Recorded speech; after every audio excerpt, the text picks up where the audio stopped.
ఓం శ్రీ సాయిరామ్. ఓంకార బీజరూపాయ సర్వేశాయ జగత్పతే ప్రథమాయ నమస్తభ్యం శ్రీ సత్యసాయి గణాధిప. అహం సత్యబోధక చెన్నై దివ్య జ్ఞాన యజ్ఞము దైనందిన ఆధ్యాత్మిక సత్సంగ వేదిక నేటి విశిష్ట కార్యక్రమము శ్రీ సత్యసాయి వాహిని ప్రవచనము. ప్రవచనకర్త శ్రీ పి కోటేశ్వరరావు, హైదరాబాద్. గత ఎపిసోడ్లో అఖండ పరిపూర్ణ తత్వాన్ని గురించి మనం నేర్చుకున్నాం. అఖండ పరిపూర్ణ పదార్థం అనేటువంటి ఎపిసోడ్లో మనం పోయినసారి కొన్ని భావాలు చెప్పుకున్నాం. ఈరోజు 10వ చాప్టర్ స్టార్ట్ అవుతుంది, యోగులు అనేటువంటి దాని మీద.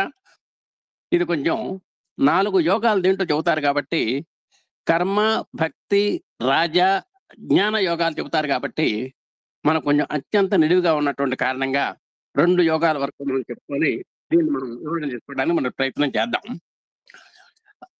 ఈ సత్సంగ వేదికను ఏర్పాటు చేసినటువంటి మరి మన గురువులు ఆధ్యాత్మిక విధులైనటువంటి ఎమ్మెల్యన్ గారి యొక్క దంపతులకు హృదయపూర్వకమైనటువంటి అభివాదాలు చేసుకుంటూ, స్వామి యొక్క దివ్యాశీస్సులతో ఈ ఈ అత్యంత కష్టమైన, క్లిష్టమైన, ఇష్టంగా ఈ కార్యక్రమాన్ని మనం నిర్వహించుకోవడంలో ఒక రకమైనటువంటి ఒక సవాల్గా ఈ కార్యక్రమాన్ని మనం చేసుకుంటున్నాం. దీంట్లో స్వామి యొక్క భావాలు ఎలా చెప్పారు అనేది స్థూలంగా మనం తెలుసుకోవటం అనేది దీని యొక్క ప్రథమ లక్ష్యం. దాంట్లో మనం ఇప్పుడు యోగులు అనేటువంటి చాప్టర్లోకి మనం ప్రవేశిద్దాం. భారతదేశమున వేదాంత తత్వ విచారం ఎక్కిన 3 మెట్లు ఇవియే. అనగా ద్వైత, విశిష్టాద్వైత, అద్వైతములు. వీటిని అతిక్రమించి పురోగమించడం ఎవరికి సాధ్యము కాదు. అద్వైత వేదాంతము సర్వసామాన్యముగా అందరినూ చేపట్టదాలరు. అది అంత సులభము కాదు. దానిని బుద్ధిగ్రాహ్యమనర్చుకున్నటే కష్టము. గ్రహణ శక్తియు ఆవశ్యకము. అందువలననే మొదటిదైన ద్వైతములో ఆరంభించి దానిని చక్కగా అనుష్ఠానమును ఉంచి అనుభవించి విచారించిన రెండవది గోచరము కాగలదు. ఇక్కడ దాకా మనం ఒకసారి చూద్దామండి. మన భారతదేశంలో ముఖ్యంగా మనం భారతీయ పరమార్థ తత్వం అంతా కూడా వేదాలు, వేదాంగాల మీద ఆధారపడి ఉంది. వేదాంతము అంటే ఉపనిషత్తులు. ఆ ఉపనిషత్తుల యొక్క తత్వ ప్రచారం ప్రకారము ప్రతి మనిషి కూడా మనం 3 మెట్లు ఎక్కాల్సిన అవసరం ఉంది. భగవంతుని యొక్క సాక్షాత్కారం పొందాలి అంటే మనకు 3 రకాల స్టెప్స్ ఉన్నాయి. అది ద్వైతము, విశిష్టాద్వైతము, అద్వైతము. ఇది పోయిన ఎపిసోడ్లో కూడా వచ్చింది. ఒక్కసారి ఇదేమిటో ఒక్కసారి మళ్ళీ గుర్తు తెచ్చుకుందాం. ఏమిటి అసలు ఇదేంటిది? ఇదేంటో తెలిస్తే ఆ 3 మెట్లు ఏమిటో మనకు అర్థం అవుతాయి. ఇప్పుడు ద్వైతము అంటే చూద్దాం ఒకసారి. ద్వి అంటే 2 అండి. ద్వి అంటే 2 అని అర్థం. ద్వైతము అంటే ఆ రెండింటి గురించి మాట్లాడుతుంది. అది ఏమిటి? ఒకటి దేవుడు అంటే బ్రహ్మం అంటారు ఆయన్ని, మరియు ఆత్మ అంటే జీవాత్మ అనే 2 వేరు వేరు అని చెబుతున్నది. ద్వైతంలో ప్రధానమైనటువంటి సిద్ధాంతం ఏంటంటే దేవుడు వేరు, జీవాత్మ వేరు. అంటే బ్రహ్మం వేరు, ఆత్మ వేరు అని చెబుతుంటుంది. దేనికని? స్వతంత్ర వాస్తవాలు ఉన్నాయని నమ్ముతున్నది. అంటే బ్రహ్మం యొక్క ప్రతిపత్తి బ్రహ్మానికి ఉంది, ఆత్మ యొక్క ప్రతిపత్తి బ్రహ్మం నుంచి వచ్చినప్పటికీ ఆత్మకు ప్రత్యేకమైనటువంటి ప్రతిపత్తి ఉంది. కాబట్టి ఈ 2 వేరు వేరుగా ఉంటాయి అని వాదిస్తున్నది. వాదిస్తూనే ఈ ఆత్మ దేవుని మీద ఆధారపడి ఉంటుంది అని చెబుతుంది. మరి ఏమండి, ఆ బ్రహ్మం ఏమిటి, ఆత్మ ఏమిటి, పరమాత్మ ఏమిటి, జీవాత్మ ఏమిటి అన్నప్పుడు ఈ జీవాత్మ పరమాత్మ నుంచి వచ్చింది అనేటువంటిది ప్రగాఢంగా నమ్ముతుంది ఆ ద్వైత సిద్ధాంతం. కాబట్టి దేవుడు వ్యక్తిగా ఉంటాడు, మరియు ఆత్మ దేవుడి నుంచి వేరుగా ఉంటుంది అని చెబుతుంటుంది అనమాట ఈ ద్వైతం. సరే, కాస్త ఒక్కసారి అద్వైతానికి వద్దాం. అద్వైతం అనగానే మనకు తెలుస్తుంది ద్వైతము కానిది అద్వైతము అని. ద్వైతము అద్వైతం అని అంటే వాళ్ళు ఒకటే అని చెప్పారు. వాళ్ళు వేరు వేరు అని చెప్పారు కదండి ఇందాక. పరమాత్మ, జీవాత్మ వేరు వేరు అని చెప్పారు. ఈ అద్వైతం ఏం చేస్తుందంటే ఏకత్వము అని చెబుతుంది. ఏమంటది? ఏకం సత్ అంటుంది. ఇది దేవుడు బ్రహ్మము మరియు ఆత్మ వేరు కాదు అని చెబుతుంది. ఈ ఆత్మ కూడా బ్రహ్మ నుంచే వచ్చింది కాబట్టి, ఏమండి, ఉన్నది బ్రహ్మమే కాబట్టి, ఈ ఆత్మ బ్రహ్మలోనిదే కాబట్టి, బ్రహ్మ నుంచి వచ్చిందే కాబట్టి ఇది వేరు వేరు కాదు, అంతిమంగా అవి ఒకటే అని చెబుతుంది. బ్రహ్మలో నుంచి ఆత్మ వచ్చింది కాబట్టి ఈ ఆత్మ వేరు కాదండి, ఇది కూడా ఉన్నది బ్రహ్మం ఒకటే. కాబట్టి బ్రహ్మ సత్యం జగన్మిథ్య అని చెబుతుంటారు వీళ్ళంతా కూడా. అంటే మరి ఎట్లా ఈ బ్రహ్మలోకి ఎలా తెలుసుకుంటుందంటే, జ్ఞానోదయం పొందిన తర్వాత ఆత్మ బ్రహ్మంతో కలిసిపోతుందని వాడు చెబుతారండి. అంటే కొంచెం సాధన చేసిన తర్వాత, పాలు చిలికిన తర్వాత వెన్న మనకు కనబడ్డట్టే. నిజంగా వెన్నలో దానిలో ఉంది, కానీ మనకు చిలికితే గాని పెరుగు తీయాలి, ఆ పెరుగును మళ్ళా చిలకాలి, మజ్జిగ చేయాలి, అప్పుడు కానీ వెన్న కనబడదు. దాంట్లో ఉందని తెలుసు మనకు, కానీ సాధన చేయాలి. అలాంటి సాధన సంపత్తి చేత ఈ మానవుడు ఆ స్థాయికి వెళ్తాడు. జ్ఞానం పొందిన తర్వాత ఈ ఆత్మ బ్రహ్మలో లీనమైపోతుందని చెబుతారు అద్వైతం వాళ్ళు. ఇక విశిష్ట అద్వైతము, ఆ అద్వైతాన్నే ఒక ప్రత్యేకమైనటువంటి కోణంలో చెప్పినటువంటిది కాబట్టి దీనికి విశిష్ట అద్వైతం అని పేరు వచ్చిందండి. అంటే ఏం చెబుతారు వీళ్ళు, ప్రత్యేకమైనటువంటి ఏకత్వం అని అర్థం చెబుతారు వీళ్ళు. అంటే బ్రహ్మ ఉన్నది, జీవాత్మ ఉన్నది, కానీ ఇది ప్రత్యేకమైనటువంటి ప్రతిపత్తి కలిగి ఉంది. ఇది దేవుడు బ్రహ్మం మరియు ఆత్మ వేరు అయినప్పటికీ, ఇందాక ద్వైతం సిద్ధాంతం లాగానే, అంటే వేరు వేరు ఉన్నారు, కానీ విశిష్టాద్వైతం యొక్క ప్రకారము ఆత్మ దేవునిలో అంతర్భాగము అని చెబుతారు వీళ్ళు. ఉన్నది కానీ అంతర్భాగమే, కానీ ప్రత్యేకంగా కనబడుతోంది కదా మనకు. విశిష్టాద్వైతం ప్రకారం ఆత్మ దేవునిలో అంతర్భాగము అని వీళ్ళు చెబుతుంటారండి. కాబట్టి ఈ విధమైనటువంటి సిద్ధాంతాలు మనకు మూడున్నాయి. ప్రతి వ్యక్తి కూడా ద్వైతంతో బయలుదేరి, అంటే పరమాత్మను వేరుగా చూస్తాడు భక్తుడు. అందుకనే ప్రార్థనలు భజనలన్నీ కూడా మరి దేవుణ్ణి సంబోధిస్తున్నట్టుగా ప్రార్థన చేస్తాడు. కరుణా సముద్ర శ్రీరామ అంటాడు. అంటే ఆ శ్రీరాముడు ఎదురుగా ఉన్నట్టుగా భావించి తాను భక్తుడైనట్టు, ఆయన భగవంతుడైనట్టు ఆ విధంగా పరమాత్మని సంబోధనతో ప్రార్థన చేస్తూ ఉంటాడు, పిలుస్తూ ఉంటాడు. ఆ విధంగా ద్వైతంతో బయలుదేరి విశిష్టాద్వైతంతో కొంత అది ఇది ఒకటేననేటువంటి భావం తెలుసుకొని ఆ అద్వైతంలో చివరికి మమేకం అవుతాడు. అహం బ్రహ్మాస్మి అనేటువంటి స్థాయికి సాధనా సంపత్తితోటి ఆ బ్రహ్మలో లీనమైపోతాడు. ఆ లీనమైన తర్వాత ఇక చెప్పాల్సిన అవసరం లేదు. ఏమంటే నేను బ్రహ్మనైనాను అని చెప్పక్కర్లా. మనకి ఇదంతా కూడా భృగు వరుణు యొక్క కథలో మనకు తెలుసు. ఆయన అన్నం బ్రహ్మ అన్నాడు, మనసు బ్రహ్మ అన్నాడు, ఇవన్నీ బ్రహ్మ అంటూ చివరికి అహం బ్రహ్మాస్మి అన్నాడు. ఏమైనాడు మన అబ్బాయి పిల్లాడు ఎక్కడికి పోయినాడని చూస్తే ఆయన హాయిగా బ్రహ్మానందానుభవంలో ఓల్లాడుతున్నాడు ఆయన వాళ్ళ అబ్బాయి. కాబట్టి అహం బ్రహ్మాస్మి స్థాయికి వెళ్ళాడు మా అబ్బాయి అని ఆ వరుణుడు ఆ భృగువును గురించి అనుకున్న సంగతి మనందరికి తెలుసు. ఇప్పుడు మనం లోపలికి వెళ్దామండి. కాబట్టి ఈ మూడు మెట్లు ప్రతి ఒక్కళ్ళు ఎక్కాల్సిందే.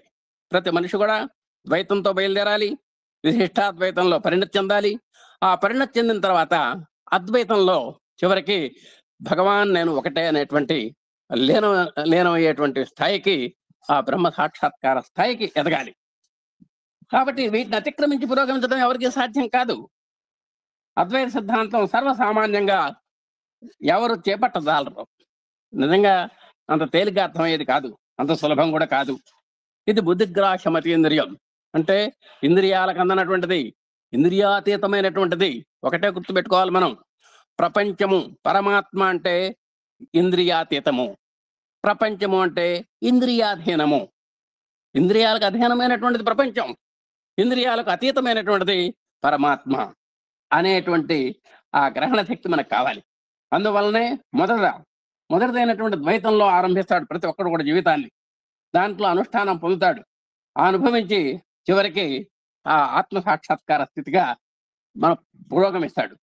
జాతి ఎట్లు పురోగమించను అట్లు వ్యక్తిగత మానవులు కూడా పురోగమించవలేను.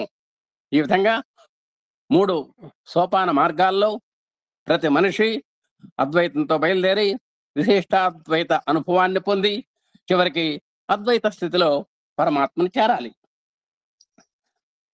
సరే, అవస్థల్లో బాల్య యవ్వన కౌమార వృద్ధాప్యములు ఏ విధముగా ఒకదానిలో ఒకటి ఇమిడి ఉండునో, మొదట అవి మనకు కంటికి కనిపించక, అనుభవమునకు రాక, ఆయా సమయమున మాత్రమే అవి మనకు అనుభూతికి గుర్తించ వీలగుతుండును.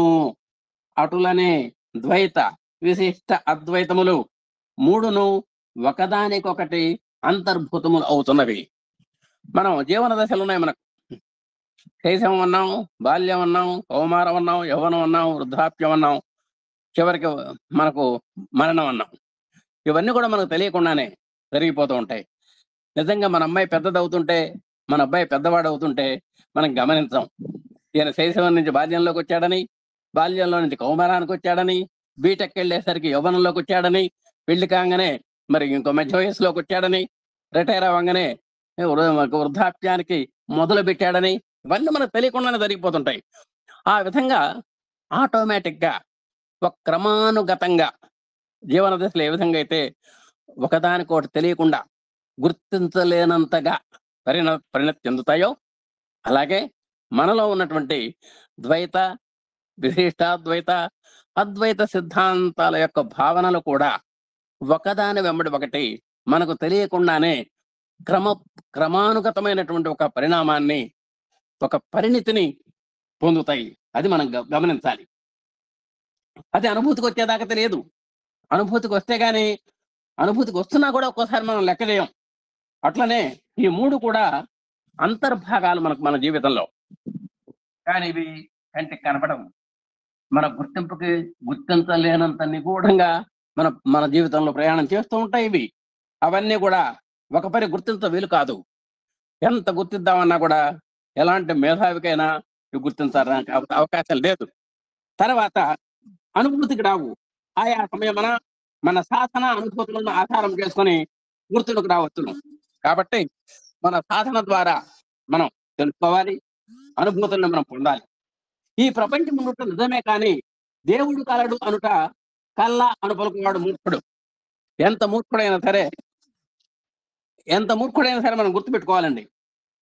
దేవుడు ఉన్నాడు అనేది కల్లా. కల్లా అంటే నిజం అని అర్థం. కల్లా అంటే అబద్ధం. దేవుడు ఉన్నాడు అనేటువంటిది అబద్ధం అని కనుక ఎవడన్నా అన్నాడంటే ఇక వాడు అంతకంటే మూర్ఖుడు ఎవడు లేడు. అంటే నాస్తికులు గట్టిగా అంటారు దేవుడు లేడు అంటారు. దేవుడు ఉన్నాడు అని మనం పంచాక్షరి చెప్పిస్తాం మనం, సాయి భక్తులం అంతా కూడా.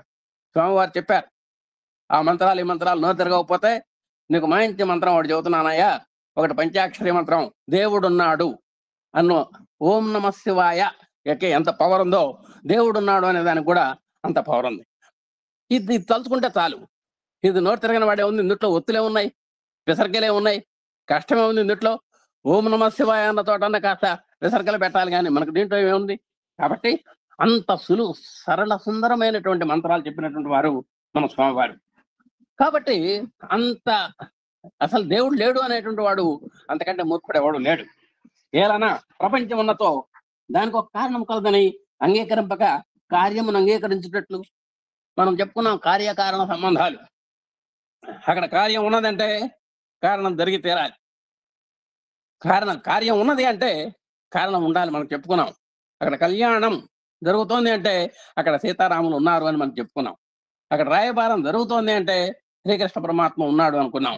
అంటే ఒక కార్యానికి కారణానికి బంధాలు ఉంటాయి. ఏమండి? ఆ విధంగా కార్యకారణ బంధాన్ని మనం అంగీకరించడం తప్పదు. ప్రపంచం అదృశ్యమైనప్పుడే దేవుడు అదృశ్యమగును. ఈ ప్రపంచాన్నంతా కూడా భగవంతుడు సృష్టించాడు.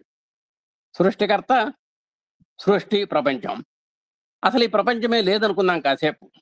అంటే భగవంతుని యొక్క పనుల్లో సృష్టి, స్థితి, లయ, తిరోధానము, పునఃసృష్టి అని 5 ఉన్నాయి డ్యూటీలు భగవంతుడికి, మనకే కాదు.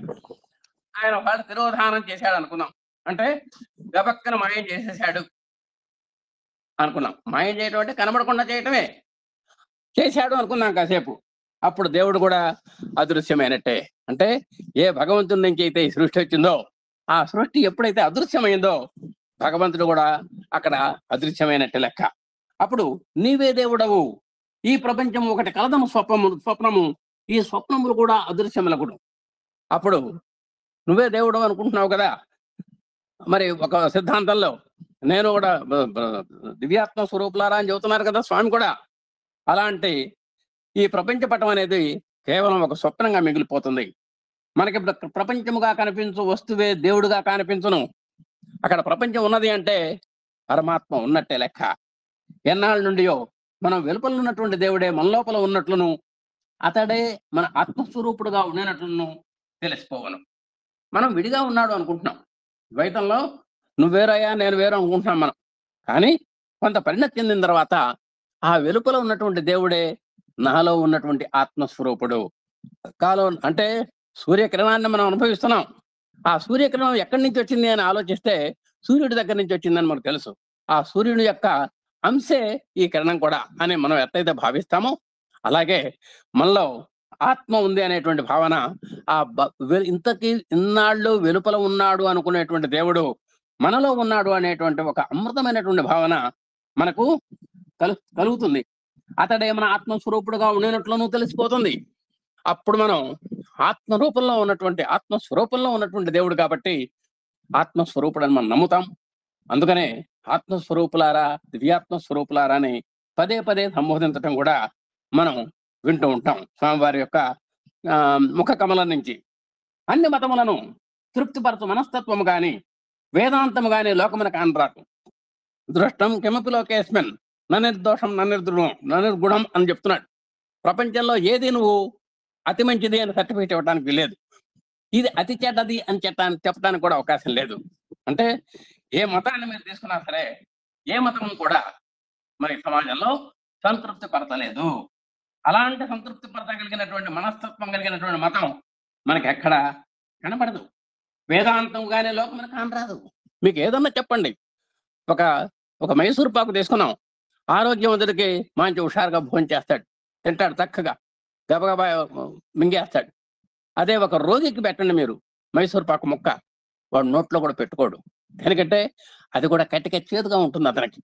కాబట్టి అందరినీ సంతృప్తి పరచగలిగినటువంటి పదార్థం ఏ విధంగా లేదో అలాంటి వేదాంతం గాని మతం యొక్క తత్వం గాని అందరినీ సంతృప్తి పరచలేవు.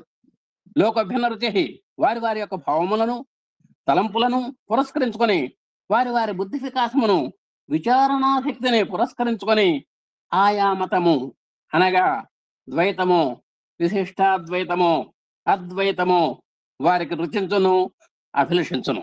కాబట్టి ఏ మతం అన్నా చెప్పండి, ఏ సిద్ధాంతం అన్నా మీరు ప్రతిపాదించండి, అది లోకోభిన్న రుచి. కొంతమందికి రుచించవచ్చు, కొంతమందికి రుచించకపోవచ్చు. కొంతమందికి అత్యంత ప్రేమ పాత్రం అవ్వచ్చు, కొంతమందికి అత్యంత విషపాత్రం అవ్వచ్చు. అది చెప్పలేం.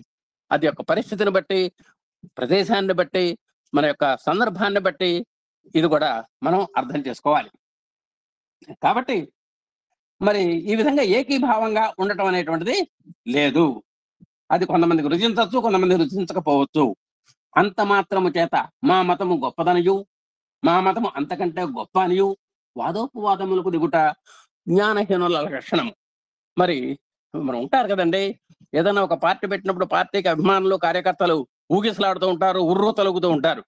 అలాగే మత ఛాందసులైనటువంటి వాళ్ళు కూడా ఇది మాకు గొప్ప ఛాందం, మా మతం గొప్పదని, మీ మతం చాలా తేలికని, ఈ విధంగా అజ్ఞానంతో మాట్లాడుకునేటువంటి మాటలే కానీ ఒక జ్ఞాన సంపన్నుడైనటువంటి ఒక మత భావనావేత్త పలికేటువంటి మాటలు కావవి. నిజంగా మతంలో సామరస్యంతో వ్యవహరించేటువంటి ఏ వ్యక్తి కూడా పరమతాన్ని ద్వేషించడు.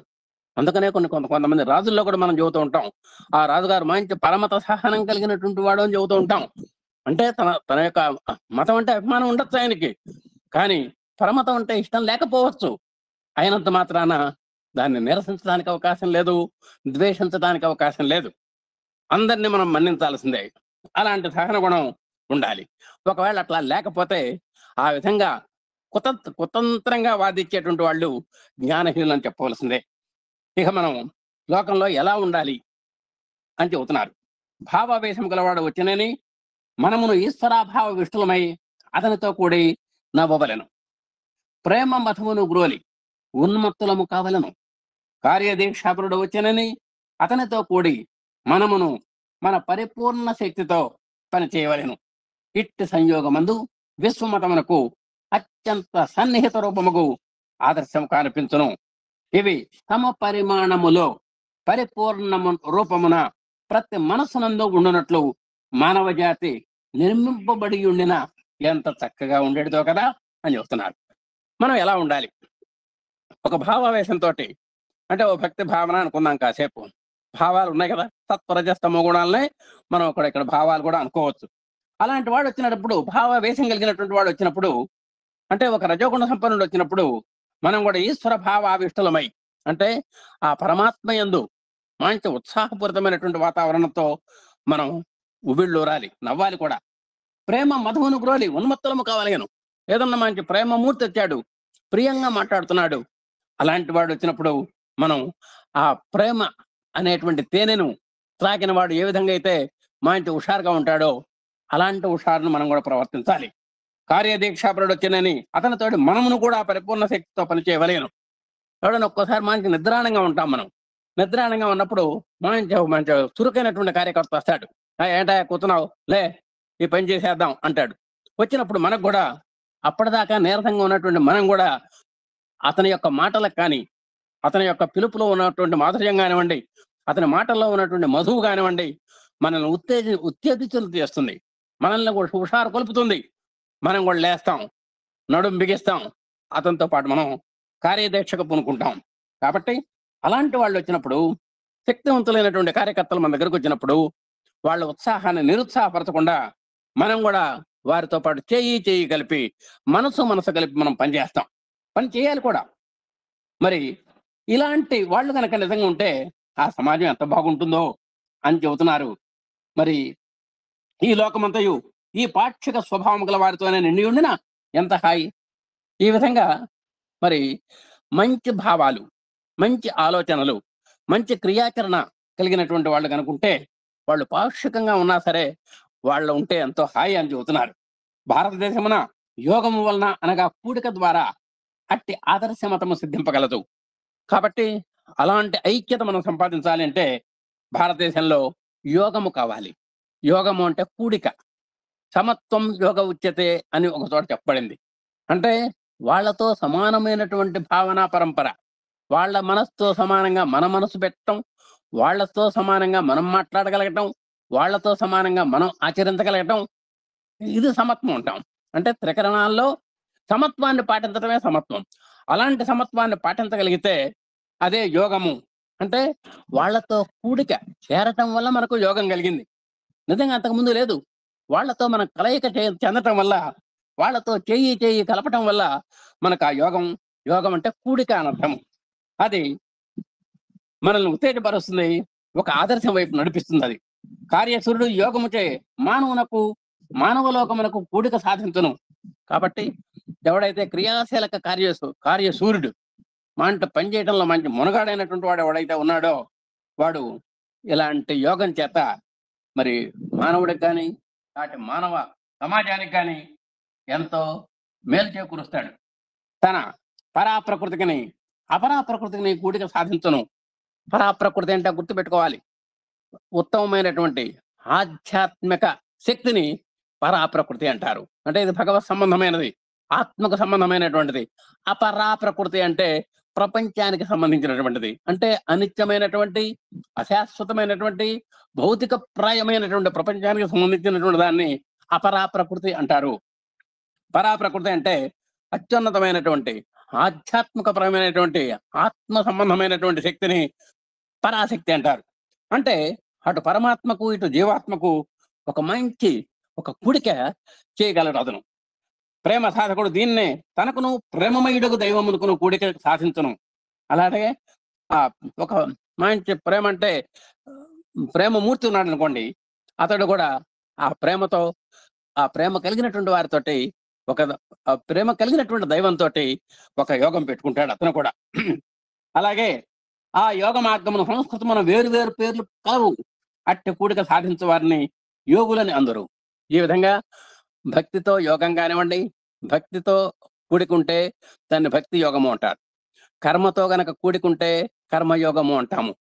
ఒక రాజస సంబంధమైనటువంటి దాంతో యోగం ఉన్నట్టయితే రాజయోగము అంటాము.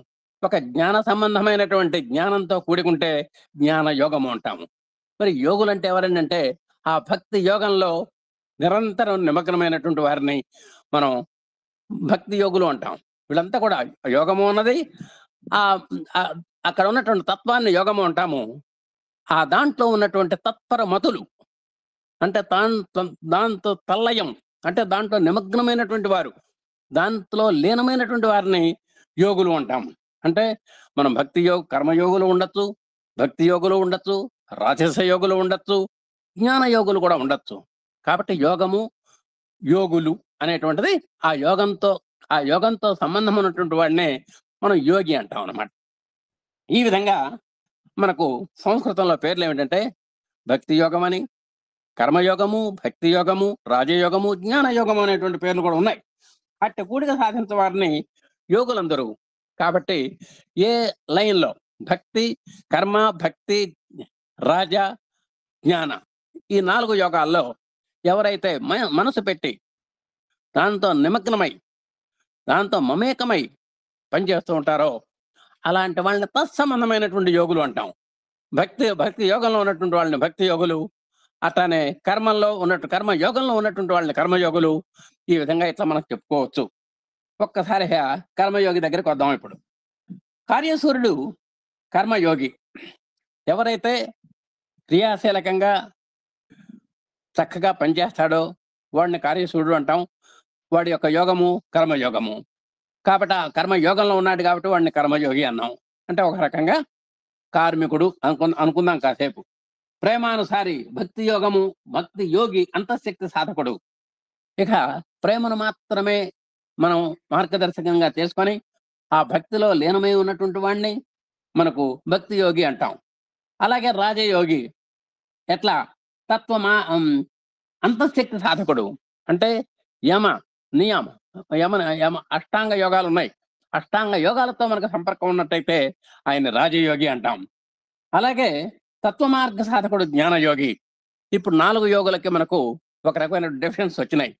అంటే మంచి కార్యస్వరత కలిగినటువంటి వాడిని కర్మయోగని, ప్రేమ మార్గానుయాయిని భక్తి యోగి అని, అలాగే యమ నియమ సాధకుణ్ణి రాజయోగి అని, తత్వ మార్గ సాధకుణ్ణి జ్ఞానయోగి అని అంటారని ఇక్కడ మనకు స్వామివారు చక్కగా 4 కేటగిరీస్ మనకి ఇక్కడ చెప్పడం జరిగింది.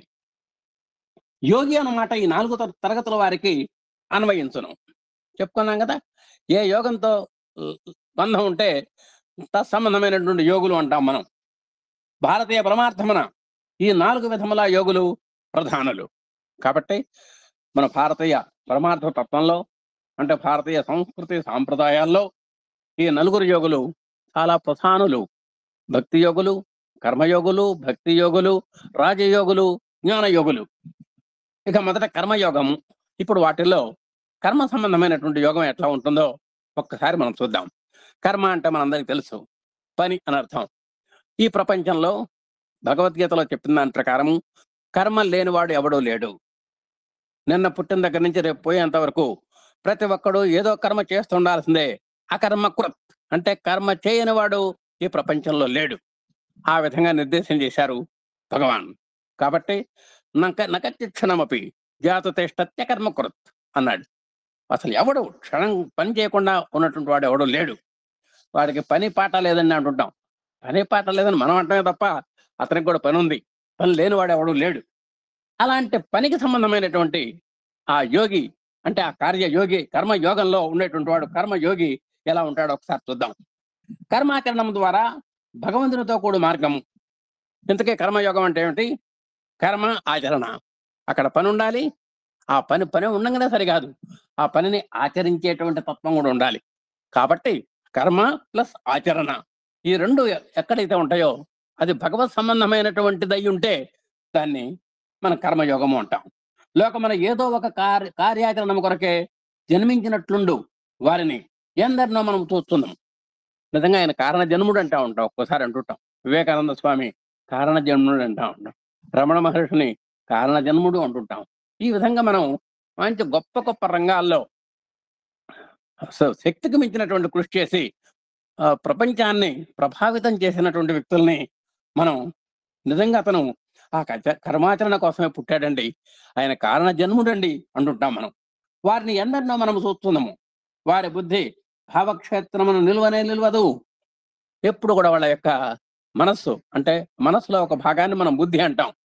మనస్సు 4 భావాలు: మనస్సు, బుద్ధి, చిత్తము, అహంకారము. బుద్ధి అంటే సమంజసంగా యోచించేది. ఆ మనస్సు చేద్దామా వద్దా అన్నటువంటి ఊగిసలాట ఉన్నటువంటి మనస్సుని ఒక స్థిరీకరణ చేసి రైట్ ఇప్పుడు ఇది చేయాలి అని ఒక నిశ్చయ భావాన్ని తెలిపేటువంటి దాన్ని మనం బుద్ధి అనేటువంటి అంతర్భాగం అంటాం. ఇది కూడా మనసులో ఒక గదే. మనసు 4 గదులు ఉంటుంది. ఆ 4 గదులు ఒక గది బుద్ధి అన్నమాట. అంటే ఆ తార్కికమే వచ్చినప్పుడు ఆ బుద్ధి నిర్ణయిస్తుంది. ఇలా చేయాలి అని. అలా అంటే బుద్ధి భావక్షేత్రం నిలువనే నిలవదు.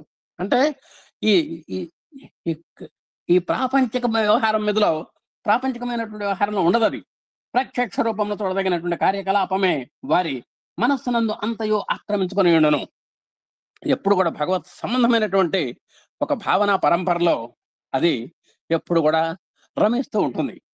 అట్టి వారి జీవితమునకు ఉపకరించు శాస్త్రం కూడా ఒకటి ఉండవలనే కదా! మరి వాళ్ళకు కూడా ఇది దానికో లక్షణం ఉండాలి. ఆ లక్షణాన్ని చెప్పేటువంటి శాస్త్రం కూడా ఉండాలి. లోకమున మానవులందరూ ఏదో ఒక కర్మను ఆచరించుతూనే ఉందరు. ఇందాక చెప్పుకున్నాం. చివరికి కోమాలో ఉన్నటువంటి వాడు కూడా, ఐసీయూలో ఉన్నటువంటి వాడు కూడా కర్మ చేస్తూ ఉంటాడు. ఏంటి ఐసీయూలో ఉన్నవాడు ఏం కర్మ చేస్తాడండి అంటే, అతనికి కూడా శ్వాస ఆడుతూ ఉంటుంది. శ్వాస ఆడుతున్నబట్టే అక్కడ పెట్టారు ఆయన్ని. లేకపోతే బయటకి తీసుకురావటమే. కాబట్టి ఆ శ్వాసక్రియ అనేటువంటిది కూడా ఒక పని అనేటువంటిది మనం గుర్తుపెట్టుకోవాలి. కాబట్టి లోకంలో కర్మ చేయని వాడు ఎవడూ లేడు. కానీ కర్మ రహస్యమెరుగక మన తత్వములను చాలా వరకు వ్యర్థపరచుకుంటున్నాము. కర్మయోగము ఈ రహస్యమును బోధించను. ఎచ్చట, ఎప్పుడు, ఎట్లు కర్మము వనర్పవలసినది అనేది మనం జాగ్రత్తగా గమనించాలి. చాలా మంది మనం టైం చాలా వేస్ట్ చేస్తాం. కాలం కూడా భగవత్ స్వరూపమే. నిన్న మళ్ళా రాదు. మళ్ళా 30వ తారీఖు మనం కొన్ని కోట్ల రూపాయలు ఖర్చు పెట్టినా కూడా 30వ తారీఖు రాదు. 1వ తారీఖు వస్తుందో లేదో మనం చెప్పలేం. ఒకవేళ వచ్చినా మనం చూస్తామో లేదో చెప్పలేం. కాబట్టి 31వ తారీఖు ఈ సమయము మనకు విలువైంది. ఇది చాలా వజ్ర సమానమైనటువంటిది. కోహినూరు వజ్రం కంటే కూడా విలువైనటువంటిది కాలం. అలాంటి కాలాన్ని కొంతమంది ఊరికి వ్యర్థం చేసుకుంటూ ఉంటారు. కానీ ఈ కర్మయోగం ఏం చెబుతోందంటే ఈ రహస్యాన్ని బోధిస్తుంది. నువ్వు కాలాన్ని కూడా సద్వినియోగం చేసుకోవాలి. ఎప్పుడు, ఎక్కడ, ఏ విధంగా నువ్వు కర్మ చేయాలి అనేటువంటిది నువ్వు చక్కగా ఒక కార్యాచరణ ప్రణాళిక నువ్వు ముందుగానే వ్యూహరచన చేసుకోవాలి. దాని ప్రకారం చేయాలి. చేతబూనిన కార్యం నువ్వు సాధించుటకు మనశ్శక్తిలో అత్యధిక భాగమును అత్యధిక ఫలము కలుగునట్లు వినియోగించుట ఎట్లు ఇది కర్మయోగము తెలుపును. నువ్వు కర్మ ఎలా చేయాలి, నీ కార్యాచరణ ప్రణాళిక అంతా కూడా సూచిస్తుంది కర్మయోగం. అది ఎట్లా, ఎప్పుడు, ఎలా ప్రారంభించాలో చెబుతుంది. అలాగే దానివల్ల ఎక్కువ రిజల్ట్. చాలా మంది చేస్తారు పనులు, 100% రిజల్ట్ రాదు. చదువుతాడు, ర్యాంక్ రాదు.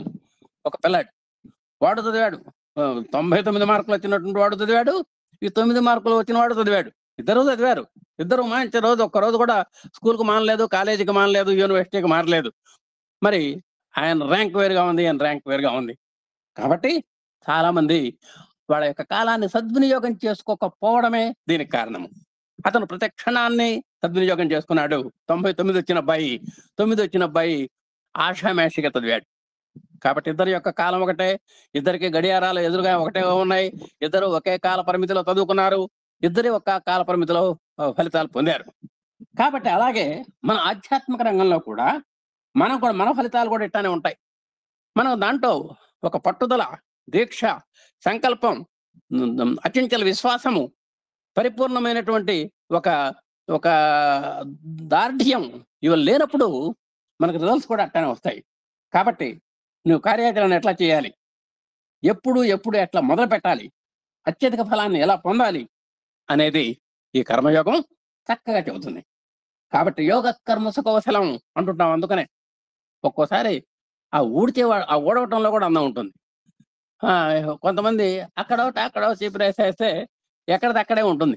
ఇవన్నీ కూడా మన పని మనుషుల దగ్గర మనకు చూస్తూ ఉంటాం. పని మనుషులే కాదు, మన మనుషులు కూడా అట్లా అంతే. ఒక్కోసారి అంటే దాని మీద మనసు పెట్టినప్పుడు ఏ పనైనా అట్టానే ఉంటుంది. ఇందులో గొప్ప ఆక్షేపణ కూడా మనం జాగ్రత్తగా గమనించవలసి ఉండను. ఇంతటి మహత్తరమైనటువంటి కర్మయోగంలో ఒక చిన్న రిమార్క్ ఉంది. ఏమిటో చెబుతాం. కర్మాచరణము చే క్లేశము కలుగుతుండుననుటే ఆ ఆక్షేపము. ఏమండి, ఈ కార్యాచరణ అంతా బాగానే ఉంది, కానీ ఆ కర్మాచరణలో చాలా క్లేశం కలుగుతోందండి. శరీరం అలసట పడిపోతోందండి, శరీరం డేలా పడిపోతోందండి అని ఒక ఆరోపణ ఉంటుందన్నమాట. అంటే కర్మయోగంలో ఆ కాయ క్లేశం అంటారు దీన్ని. అంటే శరీరం బాగా డసిపోతుంది అనేటువంటి ఒక రిమార్క్ ఉన్నది. మరి ఆ రిమార్క్ ఎట్టా, మరి డసిపోవాల్సిందే. డసి పోబట్టే మనకు ఆ రిజల్ట్స్ వస్తున్నాయి. మన శరీరములకు కలుగు క్లేశములన్నింటికి సంగమే కారణము. ఇందాక మనం శరీరాన్ని గురించి మాట్లాడుకున్నాం, శరీర శ్రమ గురించి మాట్లాడుకున్నాం. అలా కాకుండా శరీరం కాకుండా ఇంకొక రెండు ఉన్నాయి, మన శరీరములు అని, మనహ ప్లస్ శరీరము అని. అంటే ఒక్కో పని చేసినప్పుడు మనసుకు గ్లాని కలుగుతుంది, దాన్ని మనోగ్లాని అంటారు. అంటే మెంటల్ టెన్షన్ అని కూడా అంటారు. ఆ విధంగా మనస్సుకి శరీరములకు ఒక క్లేశమున్నింటికి సంగమే కారణం. ఇందాక చెప్పండి సార్. ఇక్కడ ఒక టాపిక్ ఉంది సార్, ఎప్పుడైనా మనం చూద్దాము. ఇక్కడ క్లేశములు అంటే బ్యూటిఫుల్ టాపిక్ ఏంటంటే అవిద్యా క్లేశము, అభినవ క్లేశం. Some kleshas are there. అవునండి, we can deal that subject separately. ఎప్పుడైనా చూద్దాం, ఒకసారి గుర్తు చేద్దాము. అంటే బ్యూటిఫుల్ టాపిక్, సత్సంగం అన్నమాట. అలాగే, తప్పకుండా సార్, దాన్ని కూడా మనం టేకప్ చేసుకుందాం. ఆ విధంగా క్లేశాలు రెండు రకాలుగా చెప్పుకున్నాం. ఇప్పుడు మనసుకు అంటే మెంటల్ ఫెటిగ్ అంటారు చాలా మంది, అంటే మానసిక శ్రమ. అలాగే శరీరం కాయ కష్టం అంటారు, వాడు కాయ కష్టం చేస్తున్నాడు అండి పాపం అంటుంటాం. అలాగే శరీరానికి కూడా మనస్సుకు కూడా కష్టం ఉంటుంది ఎక్కువగా. ఈ విధంగా ఇట్లాంటి గూగుల్ మీట్స్ లో పనిచేసేటువంటి వాళ్ళకి కానీ, గురువు గారు లాగా ఎన్నో గ్రంథాలు చదివి వాటిని అవలోడనం చేసుకొని బుర్రకి ఎక్కించుకొని మనకు చెప్పడంలో కూడా మెంటల్ ఫెటిగ్ ఉంటుంది ఒక్కసారి. దాన్ని ఎవరికి మనం చెప్పుకోలేం. అలాంటి మన శరీరములకు ఇది ఒక్కసారి పొరపాటున మన శరీరములకు అని చదువుకున్నామంటే కొంప కొల్లేరైపోతుంది. మన శరీరములకు, మనస్సునకు శరీరములకు కలిగేటువంటి క్లేశములన్నిటికీ సంగమే కారణము. మన ఏవ మనుష్యాణం కారణం బంధమోక్షయోహో. నువ్వు సంగము అంటే బంధం. నీకు మనస్సుకు కష్టం కలిగిందన్నా నీకేదో నీ మనస్సుతోటి ఏదో బంధం ఉందన్నమాట. ఒకవేళ కాయానికి కష్టం కలిగినా కూడా ఆ కాయానికి కూడా ఏదో కారణం ఉన్నది. కాబట్టి మనోక్లేశానికి కానీ కాయక్లేశానికి కానీ కారణం ఏమిటయ్యా అంటే సంగము. అంటే ఏదో దాంతో మనం బంధం పెట్టుకోవటమే కారణము. కర్మము నరించడం నాకు ఇష్టము, ఒకరికి మేలు చేయగొరెదను, కానీ అతడా మేలు మరచి నాకే అపకారము చేయు అవకాశములు అత్యధికముగా కలవు. అట్లు జరిగినతో నాకు మనక్లేశము కలుగును. మనోక్లేశానికి కొన్ని కారణాలు చెబుతున్నారు ఇక్కడ. ఒక ఆయన అన్నాడు, నేను అందరికీ మేలు చేస్తానండి అన్నాడు. మంచి సేవాదళ్ ఆయన. అంటే రెక్కలు ముక్కలు చేసుకొని నేను కాయ కష్టం చేత నేను మేలు చేస్తాను, కానీ ఎవరైతే మేలు పొందారో వాళ్ళు నాకు వాళ్ళ అపకారం చేస్తున్నారు. నేను ఉపకారం చేసినా సరే వాళ్ళు అపకారం చేస్తున్నారు. మరి ఆ విధంగా జరిగినట్టయితే నాకు మనక్లేశం జరుగుతుంది కదండి అన్నారు. అంటే నా మనసుకు కష్టంగా ఉంటుంది కదండి. నేను ఇంత కష్టపడి అతని యొక్క ఉన్నతి కోసం ఇంత రెక్కలు ముక్కలు చేసుకొని మనసు పెట్టి పనిచేస్తే నాకు ఎంతో ఉపకారం చేయకపోగా అపకారం చేశాడు అంటే నాకు బాధగా ఉంటుంది కదండి. ఈ విధమైన భీతి కర్మాచరణకు కొంత అడ్డు తగులను. అంటే ఆ సేవా దళ్ అనేటువంటి వాళ్ళకి ఇలాంటివి కొన్ని అడ్డు తగులుతూ ఉంటాయి, స్పీడ్ బ్రేకర్స్ ఇవన్నీ కూడా. అంటే వాడు మేలు చేస్తున్నా కూడా కీడు ఎదురవుతున్నప్పుడు మరి ముందుకు వెళ్ళలేడు. ఇవన్నీ కూడా స్పీడ్ బ్రేకర్స్ గా పనిచేస్తుంటాయి. అది కార్యోత్సాహమును కార్యశక్తిని చెరచను. ఇక ఉత్సాహంగా ఏదైనా పరిగెత్తాలన్నా ఇంకో పని చేయాలన్నా ఇది ముందుకు వెళ్ళనివ్వదు. ఏమయ్యా నిన్న చేశావు, ఎదురు తిరిగింది, దేనికి మళ్ళీ ఇవాళ చేయటం అనేటువంటి ఒక నీరసాన్ని నిస్సత్వని కలగజేస్తాయి. నిస్సంగ బుద్ధితో ఎవరికి తోడ్పడుతున్నది, ఎలా తోడ్పడుతున్నది విచారించక కర్మము కొరకే కర్మము చేయమని కర్మయోగము గట్టిగా బోధించుతున్నది. కర్మ కోసం కర్మ చేయి అంటోందండి. నియతం కురు కర్మత్వం అని చెబుతుంది మన భగవద్గీత కూడా. అంటే ఒక కర్మ కోసం నువ్వు కర్మ చేయాలి. చూడండి ఎంత సూత్రం ఉందో ఇక్కడ. కర్మ కొరకే కర్మను చేయమని కర్మయోగము గట్టిగా బోధించుతున్నది. నువ్వు నిష్కామంగా చేయి. నువ్వు ఏదో వస్తుంది, ప్రతిఫలాపేక్ష లేకుండా నువ్వు పని చేయాలి. నువ్వేదో నేను ఇది ఆశించి చేయకూడదు. నువ్వు భగవంతుని యొక్క అనుగ్రహ సంపత్తి కోసం, అది ఇక్కడ మనకు ఆశయం. అలాంటి ఆశయంలో ఒక కర్మ కోసం మనం కర్మ చేయాల్సిందే, తప్పదు అన్నాడు. అంటే కర్మ కోసం కర్మ అంటే మనకు కొంచెం విచిత్రంగా ఉండొచ్చు. ఇప్పుడు మనం అన్నం వండాలి అనేటువంటిది ఒక కార్యం. అన్నం వండాలి అంటే అక్కడ గ్యాస్ స్టవ్ దగ్గరికి వెళ్ళాలి, ఆ పొయ్యి వెలిగించాలి, అవన్నీ బియ్యం కడగాలి, పెట్టాలి, అదొక కర్మ. ఈ కర్మ నెరవాలి అంటే ఆ కర్మ చేయాల్సిందే. వాడు బీటెక్లో చేర్చాం పిల్లాడిని, వాడు మంచి ర్యాంక్ సంపాదించాలి అంటే వాడు ఏం చేయాలి? వాడు విద్యాభ్యాసం చేయాలి. ఆ విద్యాభ్యాసం అనేటువంటిది ఒక కర్మే, ఆ ఫస్ట్ ర్యాంక్ పొందడం అనేటువంటిది కూడా కర్మే. ఒక కర్మ కోసం ఇంకో కర్మ చేయాలి అంటే ఆ విధమైనటువంటి అనుసంధానాన్ని మనం మనసులో ఏర్పరచుకొని దాన్ని చక్కగా సమన్వయం చేసుకొని మనం ప్రతి కర్మను కూడా ప్రతిఫలాపేక్ష లేకుండా అలా చేయాలి. కర్మయోగి కర్మాచరణ నిమగ్నుడై ఉండటం కారణమేమి? ఇంకోటి చెప్పారు. కొంతమంది ఎన్ని దుష్ఫలితాలు వస్తున్నా సరే, ఎన్ని సత్ఫలితాలు వస్తున్నా సరే కార్యాచరణ మానడు. దేనికని? ఆ కార్యాచరణలో నిమగ్నం కావటమే అతని యొక్క నైజం, అతని యొక్క స్వభావం. నువ్వు రాళ్ళేసి కొడుతున్నా సరే, బంగినపల్లి మామిడి చెట్టు ఉంది, ఈ పిల్లలంతా కూడా దాన్ని మొహం చెక్కేటట్టుగా పెద్ద పెద్ద రాళ్ళు వేస్తారు. ఒక్కొక్క గాయం తగులుతుంది, కొమ్మ ఇరుగుతుంది, ఎన్నో జరుగుతుంటాయి. జరిగినా సరే ఆ వృక్షం శాఖభావమునకు తరువులే గురువులు. అది ఎన్ని మొహం వాచేటట్టు కొట్టినా సరే, పళ్ళు ఊడేటట్టు రాళ్ళు వేసినా సరే, అది తన కార్యాచరణ మానదు. అది దాని యొక్క నైజం. పరోపకారార్థమిదం శరీరం అని చెబుతారు దీన్నే. అంటే మనం పరోపకారం కోసం చేస్తున్నామే తప్ప వచ్చేటువంటి ప్రతిబంధకాలను మనం ఆలోచించద్దు. అది అతనికి హితమని తోచును గనుక అంతియే. నాకు హితంగా తోస్తోంది, చేయడమే నాకు సంకల్పము, జగత్తు నొప్పకర్తలకు ఇది సహజ గుణము అని చెప్పాడు భర్తృహరి. అంటే ఆ విధంగా మరి అపకారం చేస్తున్నా సరే, అపకారికి ఉపకారము నెపమెన్నకు చేయువాడు నేర్పరి సుమతి అని సుమతి శతకంలో కూడా చెప్పాడు. నువ్వు అపకారం చేస్తున్నాడు వాడు, అయినా సరే ఆ అపకారాన్ని ఏ మాత్రము తలంచకుండా వాడు చేసినటువంటి అపకారాన్ని మర్చిపోవాలి, నువ్వు చేసినటువంటి ఉపకారాన్ని మర్చిపోవాలి అంటుంటారు స్వామి. ఒక్కోసారి వాడు చేసినటువంటి అపకారం నువ్వు గుర్తుపెట్టుకోకూడదు, తక్షణం నీ మనసులో నుంచి తుడిచేయాలి. అలాగే నువ్వు చేసినటువంటి పరోపకారాన్ని కూడా వెంటనే మనసులో తుడిచేసేయాలి. బోర్డు, ఒక టీచర్ మొత్తం బోర్డు అంతా రాసిన తర్వాత ఏ విధంగా అయితే తుడుస్తాడో, నీ యొక్క మనోఫలకం దగ్గర నుంచి మనోఫలకంలో రాయబడినటువంటి బోర్డు మొత్తం తుడిచేసేయాలి. అప్పుడు you are the great person అని మన స్వామి వారు చెబుతుంటారు. ఆ విధంగా అతనికి కావలసింది హితమే తప్ప తనకు వచ్చేటువంటి ఒడిదుడుకులు కాదు. అతనికి మరొక ఫలాపేక్ష ఉద్దేశమేమి ఉండరాదు. అతనికి వేరే ఉద్దేశం ఏం లేదు. నేను పరోపకారం చేస్తున్నానా లేదా, పరులకు ఉపకరించేటువంటి పని నేను చేస్తున్నా లేదా అనేది, అంటే పరోపకార చింతన మాత్రమే లక్ష్యం. కానీ అతను అపకారం పొందుతున్నాను అనేటువంటి ఒక స్పృహ అతనికి ఉండదన్నమాట. అతడు నిరంతరముగా పరులకు ఇచ్చువాడే కానీ పుచ్చుకున్నవాడు కాడు.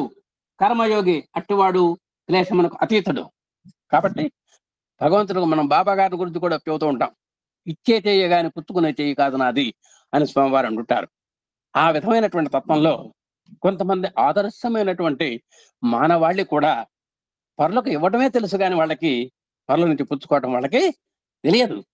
కర్మయోగి ఆ విధంగా చేసినట్టయితే, అంటే ఆ అడ్డంకులు, అభ్యంతరాలు, అతనికి వచ్చేటువంటి అవాంతరాలు అతను గనక స్పృహలోకి తీసుకొని రాక, ఆ స్పృహలో నుంచి గనక తీసివేసినట్టయితే అతను మనోక్లేశానికి దూరుడు, కాయక్లేశానికి కూడా దూరుడే.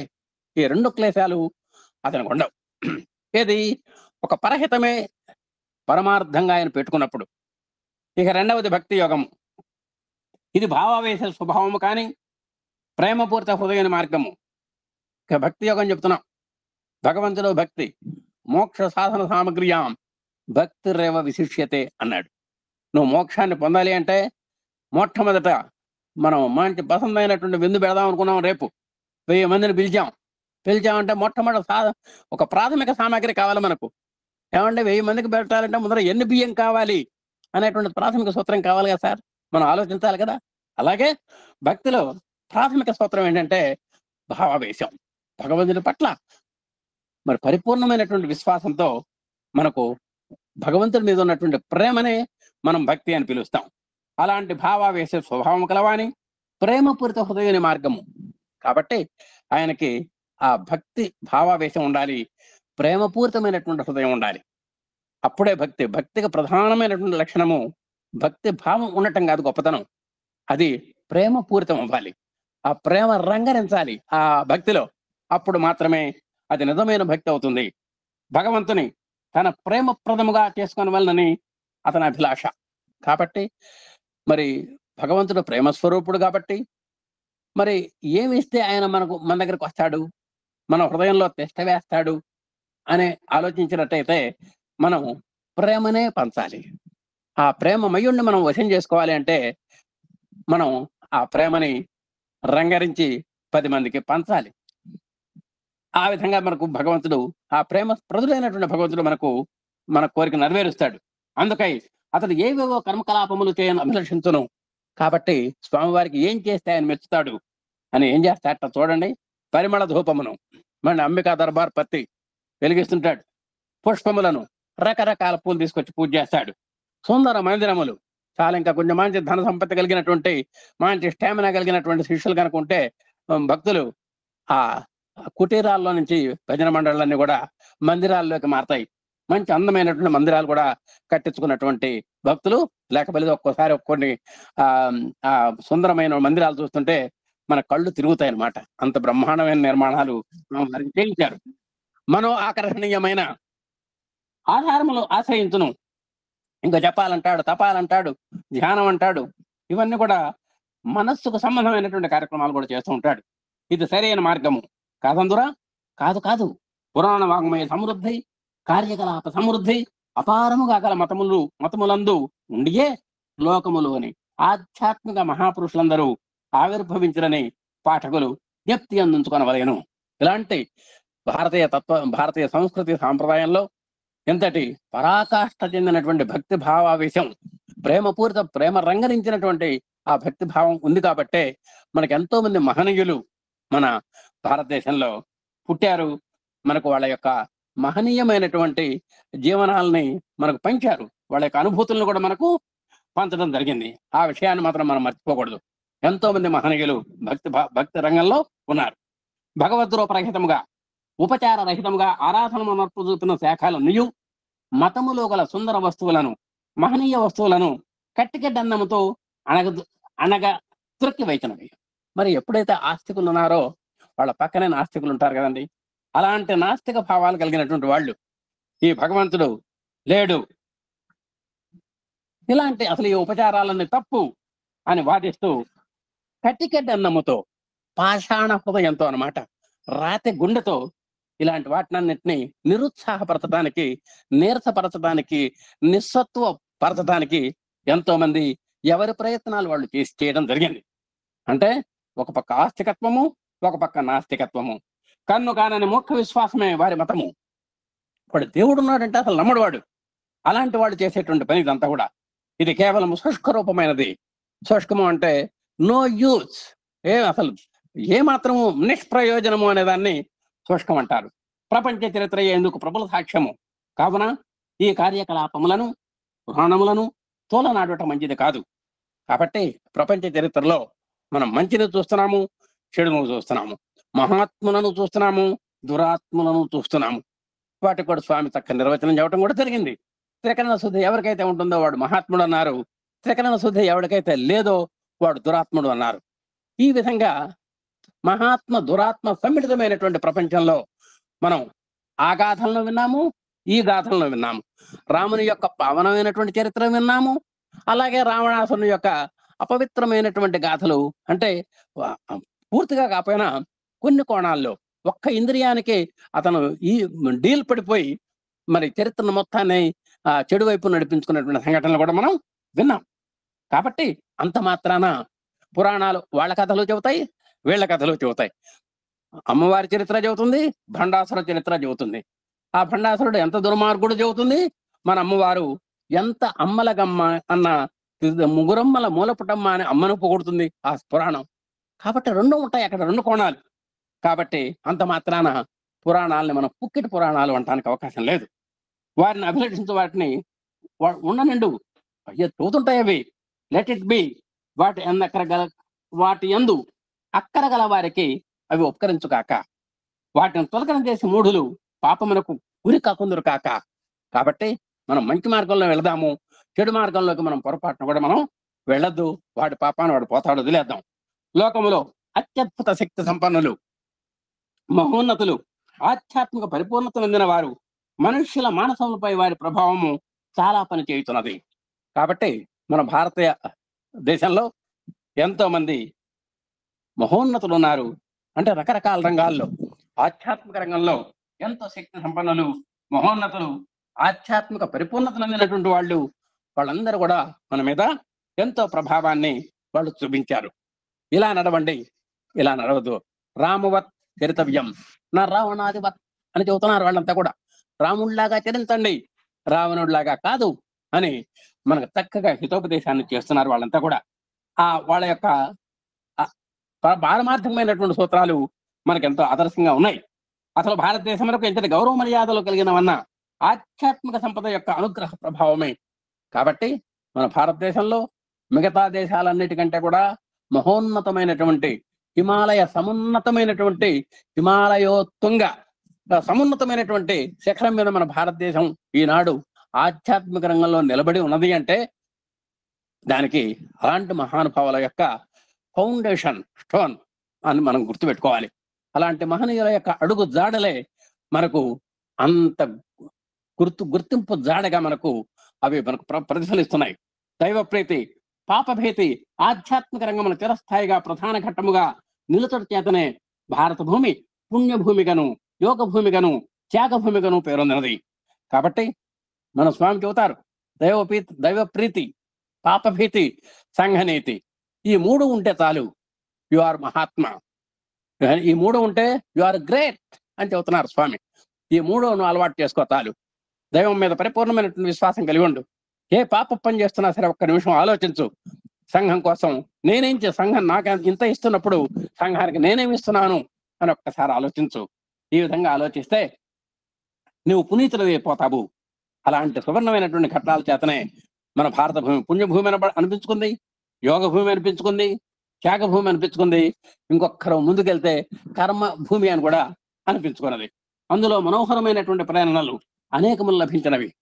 మరి వాళ్ళ యొక్క అడుగుదాడల్లో మనం ఎన్నో ఆణిముత్యాలు మనకు దొరికినాయి. మనం ఆచరించటానికి, అనుసరించడానికి కూడా. భావోద్రేక స్వభావములు గల వారికి సత్వం యొక్క తత్వరూప నిర్వచనము రుచించునా? ఎప్పుడైతే రజోగుణంలో ఉన్నటువంటి వాడికి నువ్వు సాత్విక గుణం చెబితే వింటుందా?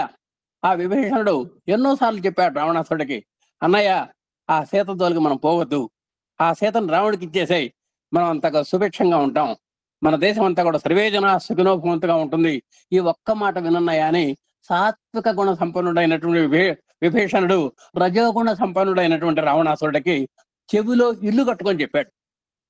కానీ ఆయన పెడ చెవిని పెట్టాడు. కాబట్టి ఆ భావావేశంలో ఉన్న వాడికి తత్వగుణం యొక్క మాటలు ఎట్లా నచ్చవు కదండి. భగవంతుడు వారికి స్పర్శ వేద్యుడు. అలాంటి ప్రీతి పాత్రులైనటువంటి వాళ్ళకి స్పర్శ వేద్యుడు అంటే అలా తాకితేనే మనకు స్వామి మనకు అనుగ్రహిస్తాడు. అలాంటి ఇప్పుడు రామబ్రహ్మం గారు కానీ, నిన్న సత్యం సింహసుందరంలో వస్తున్నటువంటి వారు కానివ్వండి, సత్యం సింహసుందరం 5-6 పాటలు రాసినటువంటి నరసింహమూర్తి గారికి కానివ్వండి, అలాంటి స్పర్శ వేద్యుడు వాళ్ళంతా కూడా అలా తాకితేనే. చూడండి, రతన్ టాటాకి నెత్తిని చేయబెట్టారు స్వామి. ఆయన తెలుగు అర్థం కావటంలా, ఈయన తెలుగు ఉపన్యాసం చెబుతున్నారు స్వామి. మన పక్కన ఉన్న వారు పాపం గొల్లుమన్నారు, ఏమండి మన రతన్ టాటా గారికి అర్థం అయ్యేటట్లేదు సార్, మరి ఏంటి వ్యవహారం అంటే, ఊరికి ఈ విధంగా చేయబెట్టారట స్వామి. ఆ రతన్ టాటా నెత్తిన పెట్టంగానే ఆయనకి ఏమిటో మరి ఏ అనుగ్రహ సంపత్తి కలిగిందో ఐ అండర్స్టూడ్ క్లియర్లీ అని అనగలిగాడు ఆయన, ఆ రతన్ టాటా గారు. నాకు స్వామి చెప్పిన దాంట్లో అర్థము పరమార్థము చక్కగా అర్థమైపోయింది అని చెప్పారు. కాబట్టి ఏకైక యథార్థ వస్తువు భక్తులకు అతడు ప్రేమ ప్రథము. కాబట్టి ఆ భగవంతుడు ప్రేమకు మాత్రమే మనకు వశమవుతాడు. కావున వారి దేవుడు వారికి ఉండుగాక. మిగతా మతాలు ఏదైనా తేడాలుంటే వాళ్ళు అనుభవిస్తారు, వాళ్ళ యొక్క కోణాలు వాళ్ళకు ఉంటాయి. ఇతరుల యొక్క హేతువాదం వారికి కథలోని 3 నివెలు తోచను. వాళ్ళకి కావాల్సిందల్లా వాళ్ళ యొక్క ఆత్మానందం. కాబట్టి ఆ హేతువాదం గురించి మనకు అనవసరం. అనగా ఒకడు సుత్తినిదిత్తే ఆ విగ్రహం పగలగొట్టాను. ఆ హేతువాదుల యొక్క వ్యవహారం ఎట్టుంటుందంటే, మనల్ని ఎట్టయినా సరే చిన్నపుచ్చాలని, మనల్ని కించపరచాలని, మనల్ని నీరసపరచాలని వాళ్ళు మనకు ఉదాత్తమైనటువంటి భావం ఏ విగ్రహం మీద మనం పెట్టుకున్నామో దాని మీద వాళ్ళు నెత్తిన సుత్తితో కొడతారు. అంటే మనల్ని దెబ్బతీయాలని. అయినా సరే మన భారతీయ పరమార్థవాహిని దానికి జంకదు, దానికి కొంకదు. అది మనం గుర్తుపెట్టుకోవాలి. కాబట్టి అట్టి భక్తి యోగముల వారికి ప్రేమ మార్గం బోధించును. అనగా ఉత్తరోత్తర లాభములను అపేక్షించి ప్రేమించరాదు అని తెలుపును. కాబట్టి తాత్కాలికమైనటువంటి ప్రయోజనాల కోసం ఆశించి మనం ఎప్పుడు కూడా మనం సూత్రాలను పడంగా పెట్టకూడదు. పరులను ప్రేమించట్లో గల దోషమేమి? అది అందరికీ మంచిది. ప్రేమయే పరమాత్ముడు గనక పరమాత్మ ప్రతి ఒక్కరి యందు ప్రేమ స్వరూపుడుగా ఉండును గనక ప్రేమించుట పరును కాక పరమాత్మనే ప్రేమించున్నట్ల భక్తి యోగము భావించడం. కాబట్టి మనం ప్రేమించటంలో మనం తప్పు లేదు. కాబట్టి ప్రేమయే పరమాత్ముడు అనుకున్న, లవ్ ఈజ్ గాడ్ అనుకున్నాం. కాబట్టి ఆ పరమాత్మని ప్రేమతోనే మనం జయించాలి. కాబట్టి మనం ప్రేమించాలి. ఎలా ప్రేమించాలి? మన వాళ్ళనే కాదు, పరులను కూడా ప్రేమించాలి. దాన్నే మన గురువుగారు మొన్న చెప్పారు, వసుధైవ కుటుంబం అని. అయముని చెప్పరో బేతి గణనా లఘుచేతసాం ఉదార చరితానంతో వసుధైవ కుటుంబకం అన్నాడు. ఎవరైనా చాలా సంకుచితమైనటువంటి స్వభావం వాళ్ళు, ఇది నా వాడు, ఇది నాది, ఇది నా వస్తువు, నా వాడు అనే ఊరికే ఎప్పుడు నా నా నా నా తప్పితే వాళ్ళకి జపం ఉండదు. వాళ్ళంతా కూడా సంకుచితమైనటువంటి స్వభావం కలిగినటువంటి వాళ్ళు. ఉదార చరితానంతు, ఎవరైతే విశాలమైనటువంటి దృక్పథం కలిగి ఉన్నారో వాళ్ళంతా కూడా మా మా మా అంటారు. వాళ్ళు అంటే మావాడు, మనవారు అంటుంటారు వాళ్ళు. అది ఆ నాకు మాలో ఉన్నటువంటి, నాకు మనలో ఉన్నటువంటి ఒక సంబంధం అలా మనం గ్రహించాలి. కాబట్టి ప్రేమ స్వరూపుగా భగవంతుడు ఉంటాడు. కాబట్టి ప్రేమించాలి. పరునుగాక పరమాత్మనే ప్రేమించుతున్నట్లుగా, అంటే పరుడు కాదు, పరమాత్మ యేసుమా అని కూడా స్వామివారు చెప్పారు. పరుడు కాదయ్యా, వాడు పరమాత్మే. అలాంటి పరుడులో కూడా నువ్వు ఆ పరమాత్మను చూడగలిగితే యు ఆర్ గ్రేట్ అన్నారు స్వామి. అంటే అంత ద్వేషాన్ని కూడా మనం ప్రేమగా ట్రాన్స్ఫర్మేషన్ చేసుకోవాలి. ప్రేమగా మనం మార్చుకోగలగాలి. ప్రేమగా పరివర్తన చెందగలగాలి. వాడిని చూస్తుంటే పళ్ళు కొరక బుద్ధి అవుతుంది. పళ్ళు కటకట కొరక బుద్ధి అవుతుంది. అనుకోండి, మనకు 1,00,000 రూపాయలు ఎగ్గొట్టిన వాడు మన ఎదురుగా వచ్చాడు అనుకోండి, వాడిని చూస్తే మనకి కాస్త ఏమిటో గొంగళి పురుగులు అంతా ఒళ్ళు జేవురిచ్చినట్టుగా ఉంటుంది. కానీ స్వామి యొక్క సిద్ధాంతాలు అట్ట కాదు. అలాంటి వాడిని చూసినప్పుడు కూడా ఆ గొంగళి పురుగులను తెచ్చుకోకుండా అంత ఉదాత్తమైనటువంటి స్వభావాన్ని కలిగి వాడి పట్ల కూడా ప్రేమగా మాట్లాడితే, అయ్యో ఇలాంటి వాడిగా నేను ఎగ్గొట్టింది, వీడికి తక్షణం మనం ఇవ్వాలి అనేటువంటి మానసిక పరివర్తన ఎదుటి వారిలో వచ్చేటట్టుగా మన వర్తన ఉండాలి అని స్వామివారు ఎంతో గొప్పగా చెప్పారు. అంత తారాస్థాయికి ఒక సామాన్య మానవుడికి ఎదగాలి అంటే మరి సాధనా సంపత్తి కూడా చాలదేమో, ఇంకో సాధనా సంపత్తి మళ్ళా మనం ప్రత్యామ్నాయంగా తేవాలేమో అనిపిస్తుంది. మరి కాబట్టి ఇంకొక పేరా ఉందండి. కొందరు ఇది చెప్పుకొని మనం ఇప్పుడు ఆపేద్దాం. కొందరు ఈశ్వరుని తల్లిగాను, మరికొందరు తండ్రిగాను, ఇంకా కొందరు మిత్రునిగాను, అతనే పతిగాను గట్టిగాను అన్ని విధములా ప్రేమించి తన ప్రేమ అతని ప్రేమతో కలుపుదురు. దీనికి ఒక్క సూత్రం ఉంది. నీవే తల్లివి తండ్రివి, నీవే నా తోడు నీడ, నీవే సగుడవు, నీవే గురుడవు దైవము, నీవే నా పతియు గతియు నిజముగా కృష్ణ అని ఆ కృష్ణ శతకంలో ఈ పదాలన్నిటికీ సరిపడా ఒక పద్యం రాచేశాడు. త్వమేవ మా చేత, త్వమేవ మాతా చ పితాత్వమేవ, త్వమేవ విద్యా ద్రవిణం త్వమేవ అని ఆ శ్లోకంలో కూడా ఈ భావాలు వస్తాయి. కాబట్టి మనము ఆ పరమాత్ముడిని ఇన్ని భావాల్లో మనం చూడాలి, ఇన్ని రూపాల్లో ఆయన చూడాలి, ఇన్ని రూపాల్లో ఆ ప్రేమను మనం పంచుకోవాలి. తండ్రిగా ప్రేమను పొందాలి, తల్లిగా ప్రేమను పొందాలి, సోదరుడిగా కూడా ప్రేమను పొందాలి. ఒక సఖుడిగా అర్జునుడు ఏ విధంగా అయితే సఖ్య భక్తిని పొందాడో ఆ విధంగా పొందగలగాలి. కాబట్టి త్వమేవ సర్వం మమ దేవదేవ అనేటువంటి స్థాయికి మనం ఎదగాలి. అనగా భగవంతుడే మానవ జాతిని ప్రేమించు మహాపురుషుడు అనేటువంటి ఒక స్థిరీకరణకు రావాలి. ఒకడు వారికి ఉపకారం చూస్తున్నప్పుడు అతడు తన ప్రేమామృతమును మానవలోకమునకు ధారాళముగా పంచిపెట్టుతున్నాడు. హృదయము ఎప్పుడెప్పుడు ఆ ఉదారమగునో అప్పుడప్పుడు అచ్చట ప్రసన్నుడై ఉండను. అది ఏ భక్తి యోగము. కాబట్టి ప్రేమను పండించుకోవాలి అని చెబుతోంది. ప్రేమామృతాన్ని మానవలోకానికి పంచగలగాలి. హృదయాన్ని ఎప్పుడు కూడా ఉదారంగా ఉంచాలి. ఉదార చరితానంతో అన్నాం ఇందాక, అంటే విశాలమైనటువంటి దృక్పథాన్ని కలిగి ఉండాలి. హృదయాన్ని వైసజ్యం చేసుకోవాలి, విశాలం చేసుకోవాలి. అలాంటి భావనలు ఉన్నప్పుడు మాత్రమే మనలో ప్రేమ ఉబుకుతుంది, ప్రేమ ఊరుతుంది. కోరటం కాదు, ప్రేమ ఊరుతుంది మనకు.